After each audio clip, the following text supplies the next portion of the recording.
मिरज तालुक्यातील माधवनगर ग्रामपंचायतीच्या पोटनिवडणुकीचा अत्यंत रंगतदार आणि ऐतिहासिक निकाल लागला असून वॉर्ड क्रमांक 1 मध्ये दोन्ही उमेदवारांना समान मते मिळाल्याने अखेर चिठ्ठी काढून विजयी उमेदवार जाहीर करण्यात आला। या निवडणुकीत वॉर्ड क्रमांक 1 मधून गौरी दत्तात्रय शिंदे तर वॉर्ड क्रमांक 5 मधून रेखाताई रामचंद्र शेंडे विजयी झाले आहेत।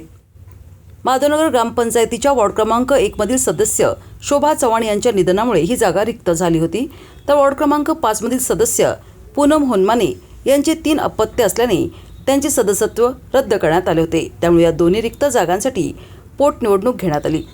वॉर्ड क्रमांक 1 मध्ये माधवनगर विकास आघाडीच्या अधिकृत उमेदवार अरुणा उत्तम तिवडे यांच्या विरोधात गौरी दत्तात्रय शिंदे या रिंगणात होत्या, तर वॉर्ड क्रमांक 5 मध्ये माधवनगर विकास आघाडीच्या अधिकृत उमेदवार रेखाताई रामचंद्र शेंडे यांच्या विरोधात शारदा देशमुख यांनी निवडणूक लढवली।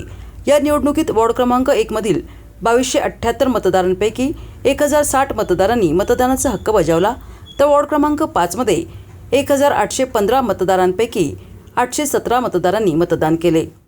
वॉर्ड क्रमांक 5 मध्ये शारदा देशमुख यांना 384 मते मिळाली, तर रेखाताई शेंडे यांनी 404 मते मिळवत 20 मतांनी विजय मिळवला।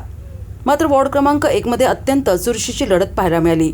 अरुणा तिवडे आणि गौरी शिंदे या दोघींनाही प्रत्येकी 530 मते मिळाल्याने निकाल ताणला गेला। अखेर निवडणूक नियमानुसार चिठ्ठी काढण्यात आली।